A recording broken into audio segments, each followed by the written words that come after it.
Hello दोस्तों, और स्वागत है आपका अपने पैथोलॉजी चैनल रिवाइज मास्टर में। और आज हम लोग एसिड फास्ट स्टेनिंग के बारे में जानेंगे। तो सबसे पहले हम ये जानते हैं कि आखिर हम स्टेनिंग करते ही क्यों हैं।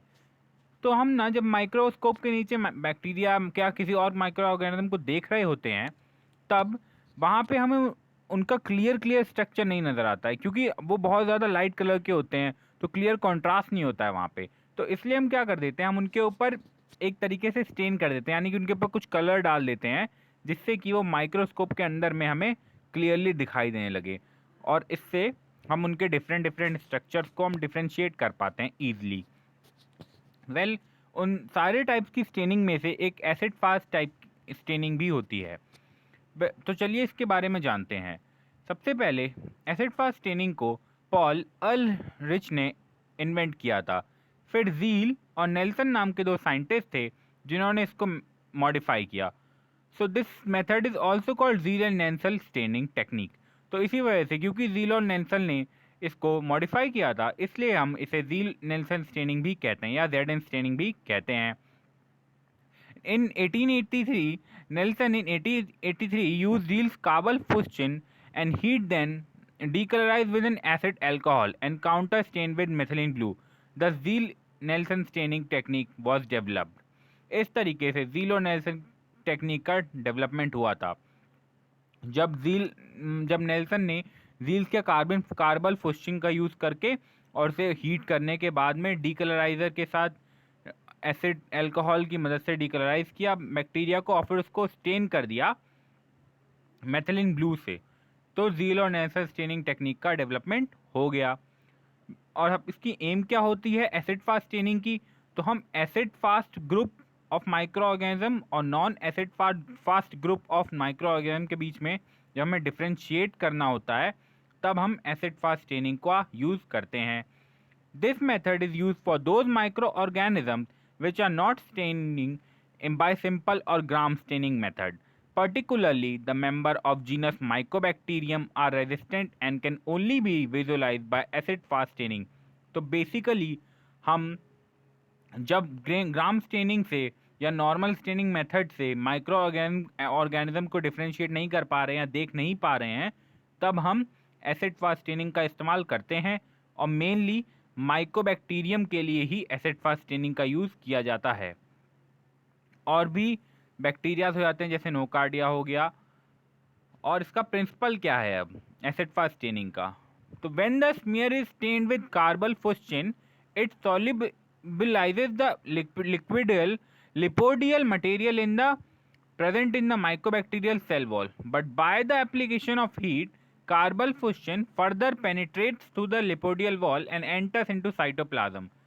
Then after all cell appears red, then the smear is decolorized with decolorizing agent 3% HCl in 95% alcohol। यहाँ पे decolorizing agent के तौर पर यूज़ किया गया है 95% alcohol को। But the acid fast cells are resistant due to the presence of large amount of lipoidal material in their cell wall, which prevents the penetration of decolorizing solution. The non-acid fast organisms lack the lipoidal material in their cell wall, due to which they are easily decolorized, leaving the cells colorless. Then the smear is stained with counter stain methylene blue. Only decolorized cells absorb the counter stain and takes its color and appears blue, while acid fast cells retain the red color. तो basically इसका मतलब क्या है? Principal ये कहता है acid fast staining का कि जब हम लोग जो एसिड फास्ट बैक्टीरिया होते हैं ना, उनकी जो सेल वॉल होती है उसमें एक लिपोइडल मटेरियल प्रेजेंट होता है, जिसकी वजह से जब हम प्राइमरी स्टेन या को डालते हैं, जैसे यानी कि कार्बल फुस्चिन को जब सबसे पहले हम डालते हैं माइक्रो ऑर्गेनिज्म के ऊपर और हीट कर देते हैं नीचे से, तो क्या होता है, जो कार्बल फुस्चिन होता है वो काफ़ी अंदर तक उनकी सेल वॉल के अंदर माइक्रो ऑर्गेनिज्म की, यानी कि एसिड फास्ट माइक्रो ऑर्गेनिज्म की सेल वॉल के अंदर काफ़ी डीप तक पेनिट्रेट करके चला जाता है। इसकी वजह से जब हम सेकेंड स्टेप में डीकलराइज कर रहे होते हैं, तब भी जो कार्बल फुस्चिन होता है वो एसिड फास्ट बैक्टीरिया से बाहर नहीं निकल पाता है और एसिड फास्ट बैक्टीरिया रिटेन कर ले जाते हैं, यानी कि उन लोगों के पास रह जाता है रेड कलर कार्बल फुस्चिन का, इसीलिए वो लोग प्राइमरी स्टेन का ही कलर अपने पास रखते हैं। और वहीं जो नॉन एसिड फास्ट बैक्टीरिया होते हैं उनके पास लिपोइडल मटेरियल नहीं होता है, इसी वजह से उनके ऊपर कार्बल फुस्चिन इतना ज़्यादा अच्छे से अटैच नहीं हो पाता है और वो डीकलराइज ईजिली हो जाते हैं सेकेंड स्टेप में। और फिर जब हम उनके ऊपर काउंटर स्टेन डालते हैं, यहाँ पे एसिड फास्ट स्टेनिंग में काउंटर स्टेन के तौर पे मेथिलीन ब्लू का यूज़ किया जाता है, तब वो काउंटर स्टेन का कलर ले लेते हैं, यानी कि वो ब्लू दिखने लग जाते हैं, non acid fast bacteria blue दिखने लग जाते हैं और एसिड फास्ट बैक्टीरिया अभी भी रेड के रेड ही रह जाते हैं। यही इसका बेसिक प्रिंसिपल है। अब प्रोसीजर क्या क्या है, तो सबसे पहले prepare a bacterial smear on a clean greasy free slide. सबसे पहले एक स्मेयर बनाइए, दूसरे फिर allow smear to air dry and then heat fix with alcohol fixation. This is recommended when the smear has not been prepared from sodium hypochlorite. हम लोग basically bacteria को से माइक्रो ऑर्गेनिज्म को फिक्स करने के लिए हीट कर देते हैं। फिर तीसरी बार में cover the smear with carbol fuchsin stain. सबसे पहले हम कौन सा स्टेन यूज़ करते हैं, प्राइमरी स्टेन यानी कि कार्बल फुस्चिन स्टेन। फिर उसके बाद में हम इसको हीट करते हैं, फर्स्ट स्टेप के बाद में हम हीट करते हैं। और ये हीट करने की वजह क्या है कि कार्बल फुस्चिन अच्छे से सेल वॉल के अंदर यानी कि एसिड फास्ट बैक्टीरिया की सेल वॉल के अंदर अच्छे से पेनिट्रेट कर जाए, जिससे कि हम एसिड फास्ट बैक्टीरिया को बाद में डिफ्रेंशिएट कर पाएँ दूसरे नॉन एसिड फास्ट बैक्टीरिया से। फिर हम 5 मिनट के लिए स्लाइड को ऐसे ही छोड़ देते हैं हीट करने के बाद में। फिर उसके बाद में हम वॉश ऑफ कर देते हैं विद क्लीन वाटर, ये 5th स्टेप होता है। उसके बाद में हम लोग cover the smear with 3% volume by volume acid alcohol for 5 minutes और until the smear is sufficiently decolourise, that is pale pink. अब हम लोग डीकलराइजर का यूज़ करते हैं सेकंड स्टेप में। हम सल्फ्यूरिक एसिड का भी यूज़ कर सकते हैं या फिर एसिड एल्कोहल का भी यूज़ कर सकते हैं। कई बार हम लोग HCl का भी यूज़ करते हैं, लेकिन acid alcohol is flammable, therefore use it with care, always from an open flame, away from an open flame, मतलब आग वाग से दूर होकर ही डीकलराइजर का यूज़ करिएगा क्योंकि ये फ्लेमेबल होता है। फिर wash well with clean water. फिर कवर द स्मीयर विद मेलेनकाइन green stain for 1 to 2 minutes. मेलेनकाइन ग्रीन या फिर मिथाइलिन ब्लू दोनों काउंटर स्टेन का यूज़ हम कर सकते हैं। फिर उसके बाद में wash off the stain with clear water, wipe the back of the slide clean and place it in draining rack for smear to air dry. उसके बाद इस एयर ड्राई कर दीजिए स्मीयर को। Examine the smear microscopically using the 100x oil immersion objective. अब summary देख लेते हैं एसिड फास्ट स्टेन की। तो सबसे पहले हम डालते हैं रिएजेंट प्राइमरी डाई कार्बल फुस्चिन। आपको एसिड फास्ट और नॉन एसिड फास्ट दोनों ही रेड और रेड कलर के दिखेंगे। डीकलराइजर है जब हम लोग ऐड कर देंगे ऊपर से सेकंड स्टेप में, तो एसिड अल्कोहल या फिर हम सल्फ्यूरिक एसिड का भी यूज़ कर सकते हैं रिएजेंट के तौर पे, और तब हमें एसिड फास्ट बैक्टीरिया तब भी रेड ही दिख रहे होंगे और नॉन एसिड फास्ट कलरलेस हो जाएंगे। फिर काउंटर स्टेन मेथिलीन ब्लू का यूज़ करेंगे, तब एसिड फास्ट बैक्टीरिया रेड हो जाते हैं और non acid fast blue colour के हो जाते हैं।